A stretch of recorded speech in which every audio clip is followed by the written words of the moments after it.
There's other hijinks that I forgot. Jamie Lee Curtis delivers this beautiful line when yet again Otto says, "Don't call me stupid." And she goes, "You're right. Calling you stupid would be an insult to stupid people," which is maybe the only time I laughed in watching it. Have you ever had something you love dismissed because it's just pop culture? What others might deem stupid shit, you know matters. You know it's worth talking and thinking about. And so do we. So come overthink with us as we delve into our deep thoughts about stupid shit. I'm Tracie Guy-Decker, and you're listening to Deep Thoughts About Stupid Shit, because pop culture is still culture. And shouldn't you know what's in your head? On today's episode, I'll be sharing my deep thoughts about the 1988 classic comedy A Fish Called Wanda with my sister, Emily Guy Birkin, and with you. Let's dive in. I know you've seen this movie because I'm fairly certain we watched it together. I feel like our grandma Ruthie took us to see it in the theater.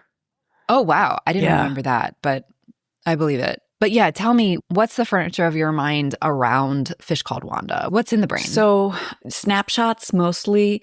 I remember I didn't like that Michael Palin's character kept being made fun of for the fact that he was distraught over the death of the dogs that he was inadvertently causing. I really didn't like that. Like, it was supposed to be this dark humor, and I just didn't find that funny. I also didn't find it funny, his stutter, to be funny. So that is the biggest thing I remember from the film, was like how much I disliked that plot point. I remember Kevin Kline character being like a really brash American who was like very prototypical American.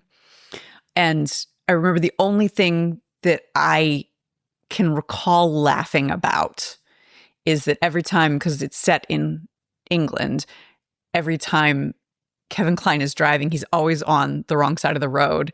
And every time he's going, "Asshole," as he's driving, because he's on the wrong side, but he thinks everyone else is. And that through line was just funny. I remember that Jamie Lee Curtis is in it and that she falls in love with John Cleese. And I remember she and Kevin Kline are con artists. And that's kind of about it. And John Cleese is like a barrister. And I don't really remember what the solicitor barrister difference is. He's a lawyer. He's the kind who wears the wigs. Yeah. Yeah. But that's about all I got. So tell me, why are we talking about A Fish Called Wanda today? It was on the list, and I really kind of just wanted a comedy. I was hoping for just like a fun romp. I was like remembering things that I remembered enjoying, and so I just threw it on there. The stakes weren't super high for me, but boy, was I mistaken about this being a fun romp. Wow, it was hard for me to get through it, to be honest. If you love this movie, this is going to be an unpopular episode. Just heads up, listener. This is not on the top of my list. So I just wanted a comedy, and this was one that I remember liking, or I remember Dad liking it, actually. Mm-hmm. I sort of remember Dad laughing. And it is a very popular comedy. Like, Kevin Kline won an Oscar for Best Supporting Actor for this film, and the direction and the screenplay were both nominated for Oscars in 1989. So it was very popular, and according to the lore, as I'm reading, like, some dude, like an audiologist, literally died laughing at this movie at some screening because his heart rate got out of control and he had a heart attack. So that's a Monty Python skit. I know. Like, that's an actual Monty Python skit. Where in World War II, they had the weaponized humor. I read it in two separate places, so maybe the same people were mistaken, but more than one person claims that somebody died at a screening as a result of this, or as a result of this movie. So I don't know. And one person even identified which scene it was. So I don't know. I didn't fact check it. I'm just telling you what I read on the interwebs. If you gotta go, that's not a bad way to go. But is this the movie? Agreed. It certainly didn't make me laugh hard enough to die. Excuse me. So let me give you a couple postcards from the destination, and then I'll try and give you a synopsis. So there's a lot in this movie. John Cleese wrote the screenplay, and I think there's a lot in this movie, his meditations on sort of the difference between American and British culture, which I think is kind of interesting. It also, though, is ableist and homophobic. Michael Palin wears blackface briefly, which is really uncomfortable. I think I want to talk a little bit about comedy and what's funny, because I think your recollection jibes with my experience of watching it last night. Also, your recollection of Kline as sort of the prototypical American, like in terms of Cleese's kind of meditation on American versus British culture is sort of interesting. Jamie Lee Curtis is, if this were a noir film, she would be the femme fatale. Like, she uses her sexuality as a part of, it's one of the tools. It's the primary tool in her toolbox. And the film does not judge her for it. So I think that's sort of interesting. And I want to dig into that a little bit. I want to talk about intellectualism and sort of whether or not it's a good thing, according to the movie makers, according to Cleese. I want to talk about, you named in your recollection that Jamie Lee Curtis's character falls in love with Cleese's character. I think that's accurate from the film, but I do want to talk about what is love and affection for this character based on what we see from her. And then I want to name that, like, this film, though it's live action, is a cartoon in many ways. Like, the things that happen and the ways that people behave and even the way that, like, the cinematography is used is sort of cartoonish, which is part of its comedic effect and part of how we know it is comedy, even though, like, dark things are happening. So I just want to talk about that as, like, the medium. So those are some of the things I'm going to talk about. Let me see if I can give you a synopsis. I actually have the Wikipedia up. I haven't done this in a minute because, again, since I wasn't enjoying it, I'm not sure I'm going to remember all of the pieces, but I want to make sure I hit the highlights. Since Jamie Lee Curtis and Kevin Kline were con artists, like that, there is a little bit of a complexity to the story, isn't there?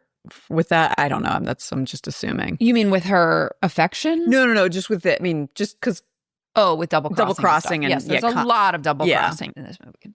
So we open up, we are introduced to all of our characters. So we see John Cleese in court in his goofy wig, which everybody wears. It's not just him. I know. In Britain, they all wear those goofy wigs. So weird. They're weird. Like, wigs. I'm big on, like, long traditions, but come on, people. So in these short vignettes, we meet each of our players. So we've got John Cleese's Archie Leach, named after Cary Grant's birth name, interestingly. We have George Thomason, played by Tom Georgeson, which has to have been how the character's name came to be. Was Cleese just being, like, lazy at that point in his writing? Obviously it tickled him that Tom Georgeson would play George and that Archie Thomason. Leach was, okay. All right, continue. Then, so George's, like, right-hand man is Ken Pyle, played by Michael Palin, who we immediately learn is an animal lover and also has a pretty severe stutter. His girlfriend is Wanda Gershwitz, played by Jamie Lee Curtis. And they are... Whose girlfriend? Sorry, George's girlfriend. Okay. George's girlfriend is Wanda. Ken also has the hots for Wanda because he's named his favorite fish in the tank, Wanda. Mm-hmm. Wanda brings in her brother, I'm putting quotes around brother, Otto, played by Kevin Kline, into a heist that George is planning. They're stealing diamonds. And they give us the details. There are, like, 5 of them, and each one is worth $4 million. So it's a $20 million heist, and they're only going after the diamonds. Otto is a weapons expert. We learn fairly quickly he is not, in fact, her brother. She's sleeping with him, too. And he's a little jealous of this con that she's George's girlfriend. They do the heist. It goes over. They get the jewels. We see them, like, ignoring other jewelry. They get the diamonds. They escape. On their escape, they almost hit this old lady walking 3 little dogs, 3 little Yorkies, and she like yells at them and she makes eye contact with George. But they escape. They like, there's all these like costume changes and car changes. Like they got it all planned out. They put the loot in a safe in a garage, and then they go their separate ways and say they'll meet up in 48 hours or something. Otto and Wanda call the cops and anonymously tip them off to the fact that George was the one who did the heist. He gets arrested immediately. They go back to the garage. Otto breaks into the safe. The diamonds are gone. We see in court when he's like the initial, I don't know what it's called, arraignment, the initial court date, he sneaks a key. George sneaks a key to Ken. It's a safe deposit key. Wanda witnesses Ken hiding this key in the little treasure chest inside his fish tank. She takes it and puts it inside her locket. And so now she decides she needs to seduce Archie, who is George's lawyer, because she figures that George will tell Archie where the loot actually is. So she's not sure how she's going to seduce him, but that's what she's going to do. She ends up like coming up to him on the street and like she puts on her glasses so she looks smarter, I guess. Claims to be a law student from America who is a big fan of his work in the courtroom and asks for his autograph. And like he tells her later she's the most beautiful girl he's ever seen. So he like doesn't buy it but buys it because she's gorgeous and coming on to him. So shenanigans ensue. We learn that the old lady with the 3 dogs. With the 3 dogs who made eye contact with George as they were escaping, she actually picks him out of a lineup. So she's the only actual evidence against him. George asks Ken to kill her. So meanwhile, Kevin Kline's Otto sort of suspects that Ken knows more than he's letting on. So he chases after Ken and comes on to him and Otto says that Otto is gay and comes on to Ken like really strongly and obnoxiously to shock him and like, I don't know, get him off balance or whatever. Meanwhile, Otto, from the moment he met Ken, has been making fun of the stutter and continues to, even as he's like coming on to him, supposedly hitting on him. Yeah. And Otto realizes that Ken has been asked to kill this old lady. He says, there's no way you can do it. I bet you £1 that you can't do it. And Ken takes that bet. And Otto says something like, you're so, I don't remember what the insult is that Otto levels at Ken, but Ken says it's better than buggering people. And then runs away looking over his shoulder as Otto says, I love watching your ass as you walk away. I mean, it's just really gross. Yeah. Really gross. So then there's a through line. Other things are happening meanwhile, but a through line that you remember clearly where Ken is trying to off the old lady and ends up killing each of the dogs inadvertently. The first one, he has a attack dog that he like gives the attack dog something of the old lady's to smell and like sicks the dog on her. But the big dog picks up one of the little dogs and runs off with it and kills it. And then so he kills each of the dogs accidentally as he's trying to kill the lady. One of the middle ones, he's dressed as a Rastafarian and wearing blackface and driving a truck that ends up running over the dog when he's trying to hit the lady. And then it's each of the dogs' deaths are followed by like a religious burial service in the pet cemetery that Ken goes to crying. And he's getting more and more beaten up. Like the mean dog scratches and bites him and he's messes up his eye in the car accident. Eventually, the final attempt to kill her, which kills her final dog, actually, she has a heart attack as a result. So that's that through line. Simultaneous with that, Wanda is seducing Archie. She shows up at his house. And he's married, isn't he?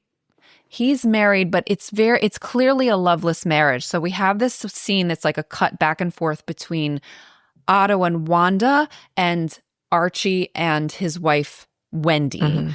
And Otto and Wanda are having sex. in this cartoonish way. And Archie and Wendy are undressing themselves and getting in like very perfunctorily and like getting into separate beds. And Wanda has a thing for languages. It's the only reason it seems that she's with Otto. Although we saw actually when he opened the safe, she was ready to knock him out. And so she was already, we know she was ready to double cross him. So she's seducing him. She ends up at his house to seduce him, and somehow her necklace falls off. And Otto, who is very jealous, has shown up and like interrupts. Well, the wife comes home and he like thinks he's saving things, and Otto thinks he's saving the situation because the wife comes home and is like, whose car is that blocking the drive? And he like steps out. Archie doesn't even know he's there, steps out from behind a door and says, it's mine. And he says that he's a CIA agent and they have a KGB defector in a safe house nearby. And he's like keeping people informed. And the wife, Wendy, is like, why are you telling people? You're not supposed to tell people that. And he's like, well, you obviously don't know anything about the intelligence community because it's a double cross, or I don't know, whatever he says. And she says, actually, my father was in the Secret Service and I know you don't do this unless you're blah, blah, blah, stupid. And he's, don't call me stupid again. This is a thing that he does. Don't call me stupid. So anyway, Otto and Wanda manage to get out of Archie and Wendy's house, but the necklace has been left behind. She wants it back. It's got the key in it, remember? She's the only one who knows the key is in it. Wendy picks it up off the floor and thinks that Archie has bought it for her, and she loves it. It's got her initial on it, and she tells him it's the nicest present you've ever gotten me. So he tries to get it back. He tells Wendy that it was actually, they shouldn't have sold it to him because the old lady didn't want to give it up. I don't know. He tells her story. She doesn't buy it. So then he buys a separate, like a tennis bracelet in exchange. She doesn't want it. He tries to offer the tennis bracelet to Wanda in exchange. She doesn't want it. So he tries to burgle his own house to explain it's missing because he needs to get it back to, Wanda's made it clear she can't have sex with him unless he gets her necklace back. So he tries to like burgle his own house. Otto has come to his house to apologize to him and doesn't realize it's him and like attacks him and knocks him out, then realizes it's him. He gets really mad. He's like, why would you burgle your own house, you stupid? And then he kicks the Cleese while he's like laying there. Oh, it's awful. It's so hard to watch. Cleese returns the necklace the next time he sees Wanda, and she's delighted. The key is still there. George tells Ken where the diamonds actually are. Otto realizes that Ken knows and tortures Ken to get the information. He ties him up. He sticks food up his nose and in his mouth so he can't breathe, and then eats his fish live in front of him. Oh, I remember that. To try and get the information. Meanwhile, remember, Ken has this terrible stutter, and the name is like the Catoctin Towers or something. That's not quite it, but something like that with lots of like hard k sounds that are difficult for this stutterer to get out. In court, at the actual trial, John Cleese's Archie thinks that George didn't do it. He doesn't know that he actually did it. And he knows that Wanda is the alibi. So she's on the stand. She needs George to go to prison. She doesn't want to be saddled with this dude. And now that she knows where the diamonds are and she's got the key, she's going to get rid of him. So she changes her testimony to incriminate him, which leads to Archie actually sort of slipping and calling her first by her first name and then darling. Wendy is in the gallery listening, and she had overheard Otto apologizing and saying, I don't even care if you fuck her blue. And so Wendy's like sort of suspicious. And then when Archie calls Wanda darling, she knows what's going on. So she basically tells him he can shove this marriage up his bum or something like that. He goes to talk to George and realizes that Wanda and Otto were both there for the heist and are all in on it. So he tries to figure out where the diamonds are from George. He's not sharing. So realizing like his career and his marriage are over, he decides to like, fuck it and try and run away with Wanda. So he sees her fleeing the courtroom and hustles her into his car. And they go back to George's place where she also was staying to try and get the information from Ken. Otto has the information because he tortured Ken. He ends up stealing Archie's car with Wanda still in it. They end up at the airport where everybody confronts everybody. I mean, it's 5 minutes of so much action. Wanda knocks Otto out and locks him in a broom closet. He shoots his way out and confronts Archie and almost kills Archie, but then gets distracted until Ken runs him over with a steamroller into wet cement. Archie manages to get onto the plane and sits with Wanda, and they are going to Rio de Janeiro. And like, actually, Otto's cement-encrusted face shows up next to the window, and he sort of falls off the plane and does the asshole that you remember from whenever he would do the driving on the wrong side of the road. One important thing that I forgot, I did say that Wanda's super into foreign languages, and Otto speaks Italian, though I question if he's actually speaking Italian. I don't speak Italian, but at one point when they're in bed in the sort of cartoonish scene, he just says Benito Mussolini, which like, what the fuck? And she asks Archie if he speaks Italian at one point when they're like together for a tryst. And he says he does, and he speaks a little Italian. And he says, but that's not my favorite language. What about Russian? And they start speaking in Russian, which totally gets her hot as well. So he has confessed his love. Archie has confessed his love to Wanda. They're going to go off to Rio together. They have the diamonds. And we see some final credit card, like cards in the credits, like epilogue, that say that Wanda and Archie were married in Rio and had 17 children and founded a leper colony. Otto moved to South Africa where he became the Minister of Justice.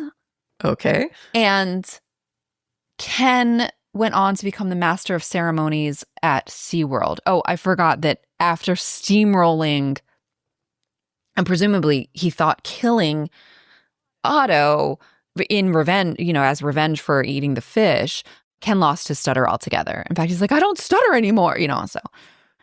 There's other hijinks that I forgot. Jamie Lee Curtis delivers this beautiful line when yet again Otto says, don't call me stupid. And she goes, you're right. Calling you stupid would be an insult to stupid people, which is maybe the only time I laughed in watching it. Apparently, the lore is the dude who died as a result of laughing at the torture scene when Kevin Kline was shoving French fries up Michael Palin's nose.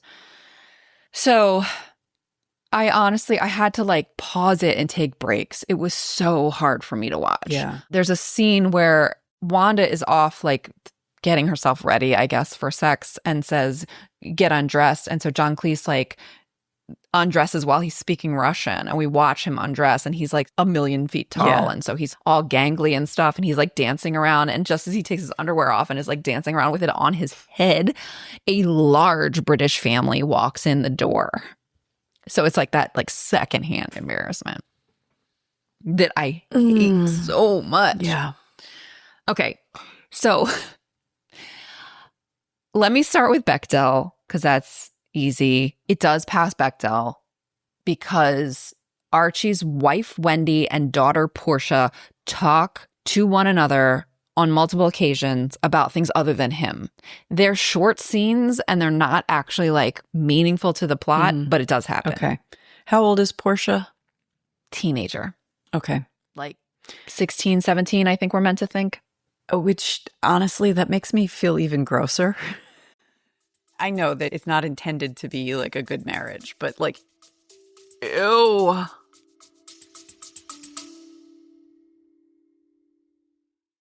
Hey, sorry to interrupt.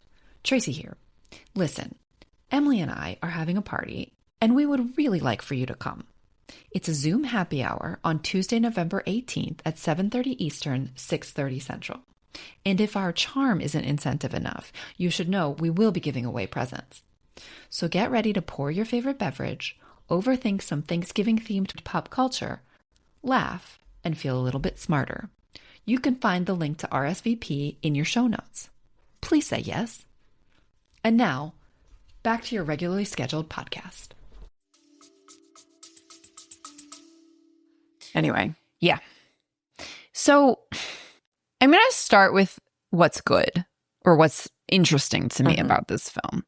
So as I said, Cleese wrote this film, and there is embedded in the screenplay is a meditation from him on what the problems are with British culture and the ways in which American culture is superior, but also the ways, like the inverse.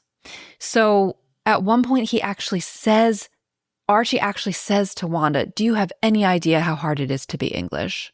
We walk around terrified all the time. And the things he's terrified of are being embarrassed, of saying, 'How's your wife?' and hearing, 'We separated yesterday.' Or, I don't Dancing remember around the with other your things. underwear on your head to turn around and see a large family seeing you. Yeah. But the things he named to her were much lower stakes embarrassment even than that. And he said, "That's why we're all dead. All my friends are dead. I'm dead, but not you. You're alive." That's what he says to Wanda. And so that feels like an important it's a revealing moment of what Cleese thinks about sort of the culture that is his. At the same time, Kline's Otto is, as you named, a prototypical American, and he is a buffoon. He may be alive, but he's an unsophisticated idiot who is dangerous. Like truly deeply dangerous. And in fact, at one point, in one of the airport confrontations, Archie has picked up the gun and is training it at Otto. And Otto says, "You don't have the guts to shoot me." And he says, "Why don't you fight me like a man, like God intended," or something like that. And so Archie puts down the gun and puts up his fists, and they're circling each other with fists. And Archie says, "I boxed at Oxford." And Otto picks up the gun, trains it at him, and says, "Well, I killed for the CIA." And so there's this Cleese, the screenwriter, has critique of British culture. And there are ways in which American culture is more alive, but also has no integrity and is unnecessarily violent and vulgar, deeply vulgar. Well, and there's also the critique of American masculinity versus British masculinity, and the critique of British femininity versus American femininity.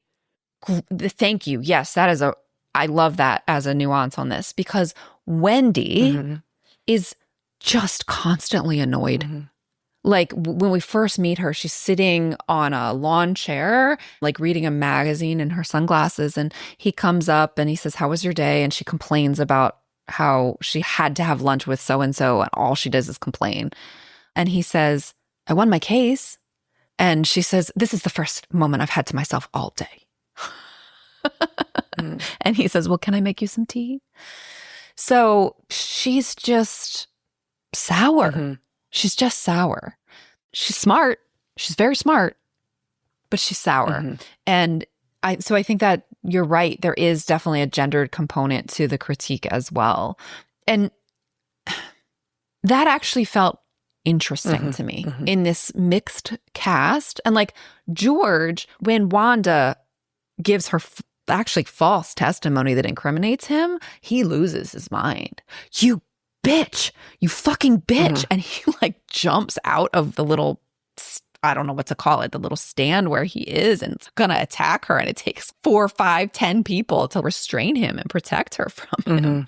So it's not the case that Brits in this movie are incapable of violence, but there is, and it's called out explicitly.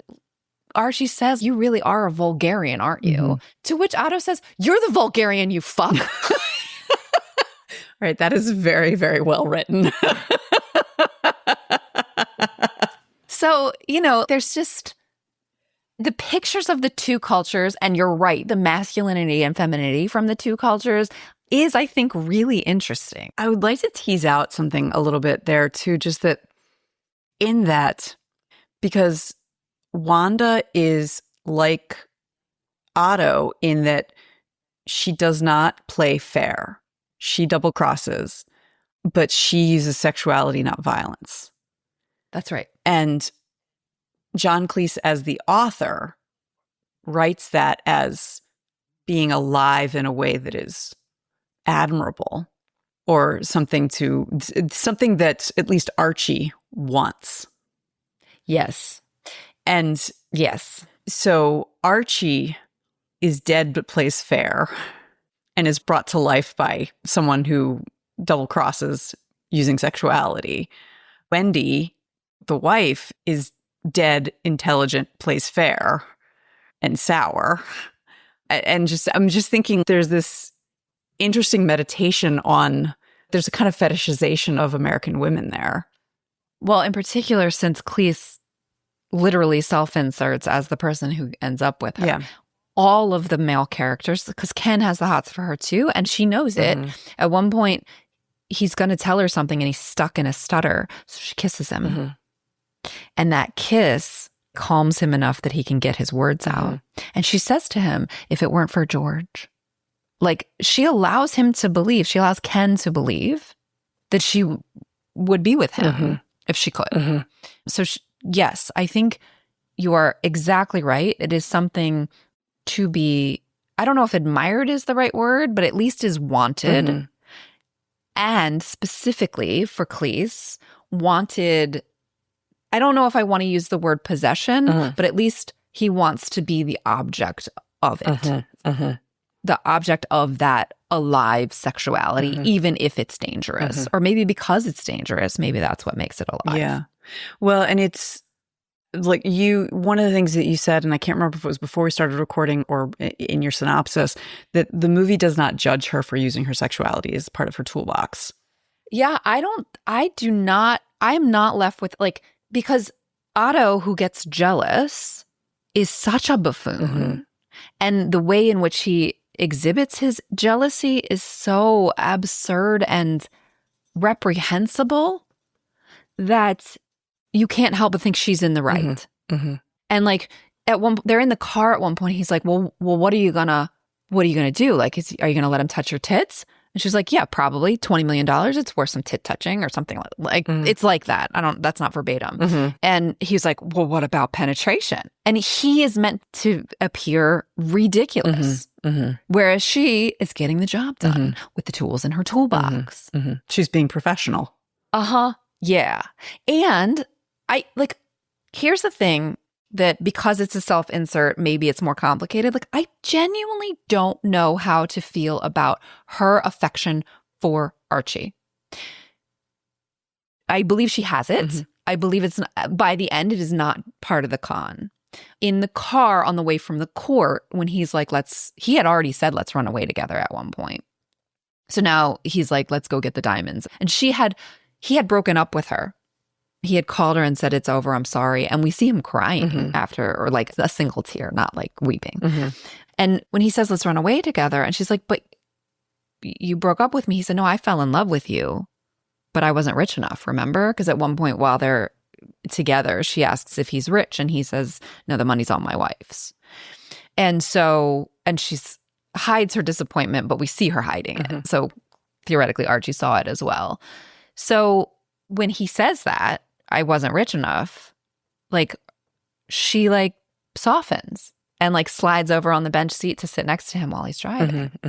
So the movie definitely wants us to believe that there is genuine affection from this woman who uses sex and affection to get what she wants.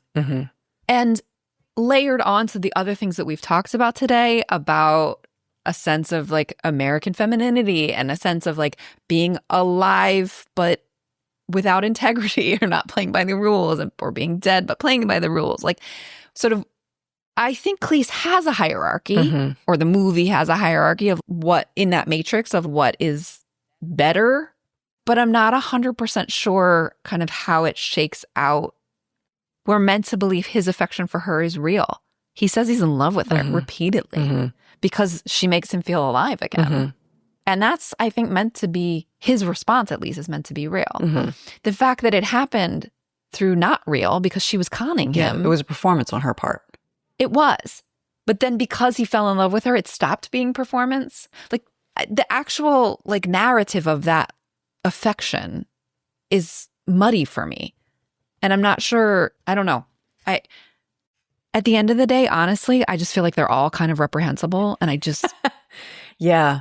Sure, okay, you love each other. Like, In some ways, she's the most honest because Right. she's like, it's all about the money and her own comfort. And Yeah. like, she'll do what she has to. yeah, yeah, And she gets pleasure where she can. yeah, Right? Like, that's why she knew she was going to have to sleep with him.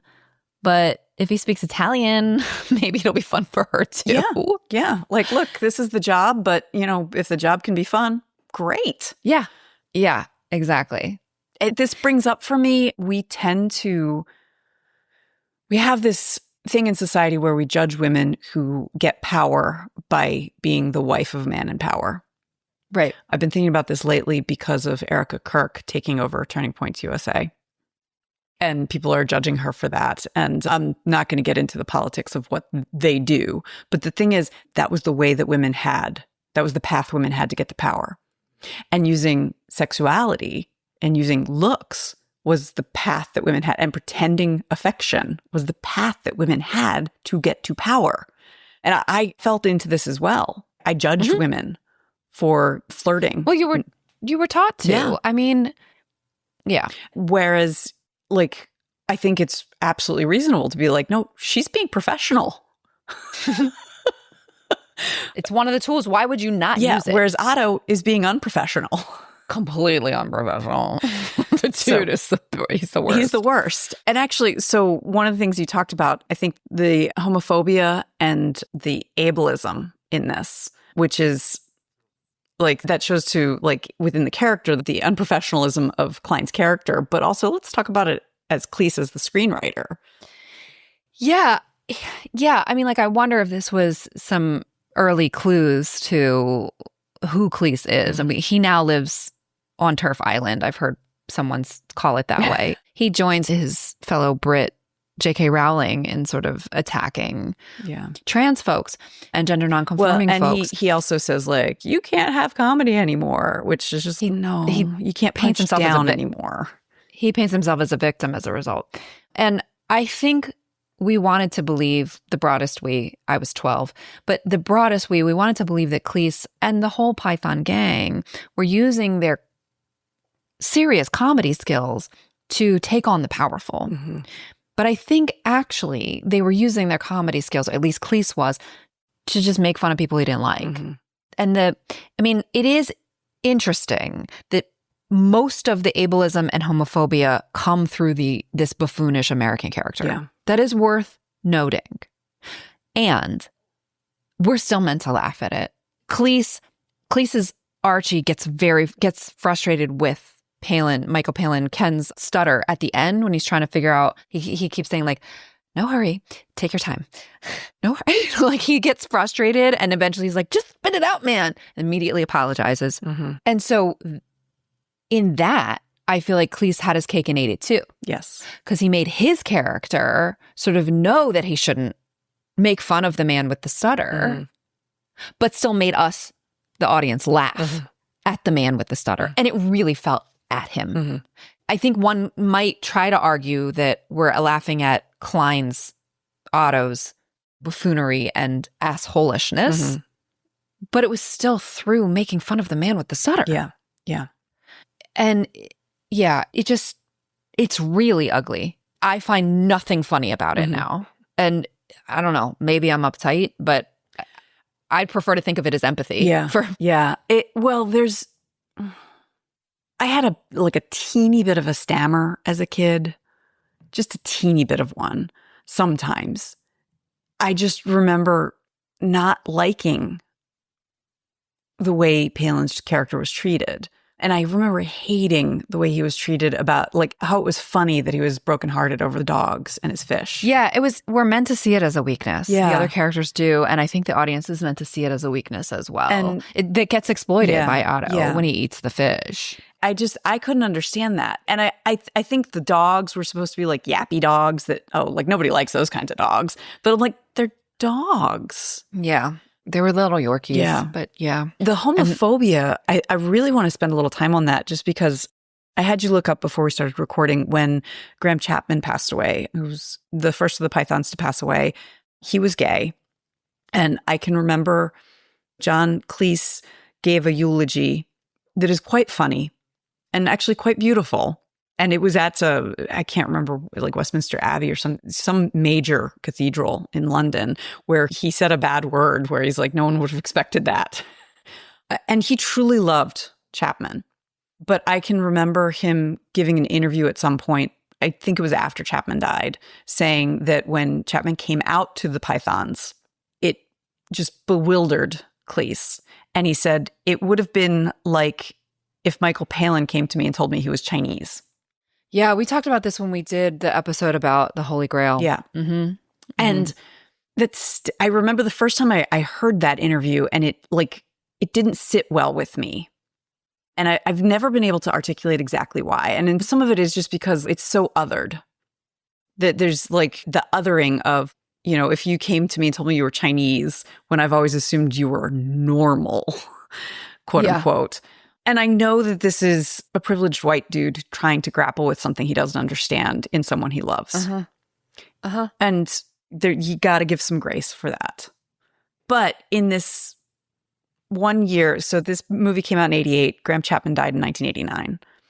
Right. So, and after Chapman came out, which would have been in the 70s, so he'd been out for about 10 years, writing this kind of homophobia. And Michael Palin, who, as I understand it, I saw someone on social media at some point saying, Michael Palin's the only Python who wasn't tripped over his own dick at some point in the 2000s.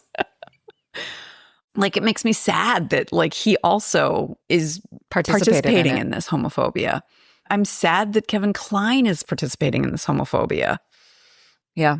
And I mean, again, as I said earlier, like, I think one could argue that by putting it in the mouth of this reprehensible character, I think one could argue that there was a critique of it, potentially. But again, it's like saying, like, I would never tell a fat joke and then like the one that so-and-so said when he said, so that you get to like distance yourself from it while still telling the fat joke. So I think one could make something of an argument that putting it in the mouth of Kevin Kline's Otto like puts a grain of salt in there. Yeah. But it's still there. It's still there. The homophobia is still there. And it's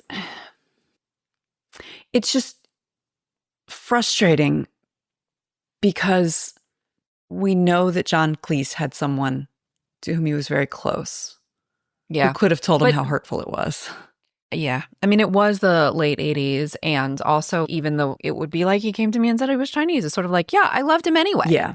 Which, like, as soon as that anyway comes into the sentence, it brings the homophobia with it. Yeah. And that is the way I perceived Cleese talking about Chapman. Yeah. I loved him anyway. Yeah.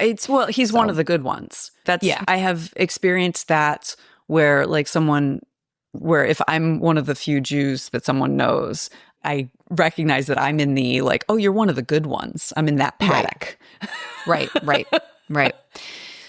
I want to talk about one final thing before I kind of wrap up. And that is mixed up with the American British thing is sort of complicated feelings about intellectualism, right? Because Otto is a fake intellectual. Like when we first meet him, he's fallen asleep reading Nietzsche's Beyond Good and Evil. He quotes Nietzsche all the time, but he gets it all wrong. Like at one point, Jamie Lee Curtis tells him all the mistakes he's made and they're ridiculous. And she also like laughs about it with Cleese's Archie at one point. And like there are things like Aristotle isn't actually from Minnesota, or I don't remember, that maybe isn't it, but it's stuff like that. Well, I remember she wondered why they named. Yeah. Okay. Go ahead. Otto wondered why Archie and Wendy named their daughter after a car because her name is Portia. And there are other things like that. They're just ridiculous. And so there's this making fun of wannabe intellectuals. The actual intellectuals are miserable because they're British. I mean, that does seem to be Cleese's. That's his take thesis. On it. Wanda is not an intellectual. She can play one on TV, but she's not. Like when she tells Otto that those things were mistakes, she says, those were all mistakes. I looked them up. So there's the implication that she didn't just know. Although when she's laughing with Archie, it is the implication that she just knows. So she is such a con artist, it's hard to know what's real. But I am left with the impression that she is smart but not intellectual, although she can play one on TV. So like where Cleese lands on that, like or where the movie lands on that is like interesting and complicated. And I think I just wanted to name that because with this thread of Otto quoting Nietzsche all the time, it feels significant to the kind of constellation of what it means to be British and American and smart and following the rules and not following the rules, and like all of those things feel significant. So I just wanted to bring that forward before I close the conversation. That does kind of fit with the sense that I can see where a British person, a British intellectual might see Americans as writ large as pretenders. Yeah. Yeah. So, all right. Because we don't wear weird curly wigs to go to court. We do not have a sense of tradition. Yeah. Vulgarians, all of us. You're the vulgarian, you fuck. He's right. I got it. I will say, that is brilliant writing. No, I mean, the screenplay was nominated for an Oscar, so. John Cleese is a brilliant comedian in a lot of ways. I just don't think he's self-reflective. Well, yes. Also, I think this is much of the comedy that he finds very funny, I don't find funny at all. Yeah. Yeah. And I think that obviously a lot of people do. It did really well at the box office. Like people really enjoyed it. Like Kline's manic performance is beloved. I find it difficult to watch. Yeah. So I think there's something too there that we could probably do a whole podcast on comedy, like a whole show about what is funny and what in the receiver of comedy is activated to make it laugh. I mean, we've talked about subverting expectations and things, but there's subverting expectations in ways that disarm and make me laugh. And there's subverting expectation in ways that make me absolutely cringe and want to turn the TV off. So like 25 years ago, there was a study on the jokes that made specific cultures laugh. We've talked about that in another episode too. Yeah. And the things that like make Americans laugh is feeling superior. Yeah. Yeah. Which is Kline's like whole character in this film. Because we have a couple minutes, I'm going to tell you my favorite finding was that the joke that made the French laugh most was a dog goes into a telegraph office and says, "I'd like to send a telegram. I wanted to say woof, woof, woof, woof, woof." And the telegraph operator says, "Well, for the same amount of money, you can send 3 more woofs." And the dog says, "Well, that would be silly." Yeah. And that, I think that encapsulates the French right there. Yeah. I think it was our airplane episode where we talked about that in the past. So listener, if you want to hear about what other nationalities think is funny, you should go listen to the airplane episode. All right. So this film passes Bechdel because Wendy and Portia talk about things besides Archie. There's a long kind of meditation or kind of exploration of the differences between American and British culture. Cleese seems to think that in general, Brits are rule following and dead, and Americans are con artists, but somehow alive. You brought in the nuance on that he and the movie seem to think that con artists and alive, if also female and sexy, is cool, but con artists and alive but violent and want to be intellectuals like Otto, so the masculine version of this is not so cool. And all like part and parcel with that is like sort of assumptions and judgments about sexuality, about violence, about masculinity, about femininity. It's all wrapped up in this kind of juxtaposition of these two cultures through this screwball comedy, which is ableist and homophobic, especially through the person of Otto, played by Kevin Kline, who is ableist and homophobic in the direction of the same character, which is Michael Palin's Ken, who has a severe stutter that Otto makes fun of repeatedly and literally tortures him with.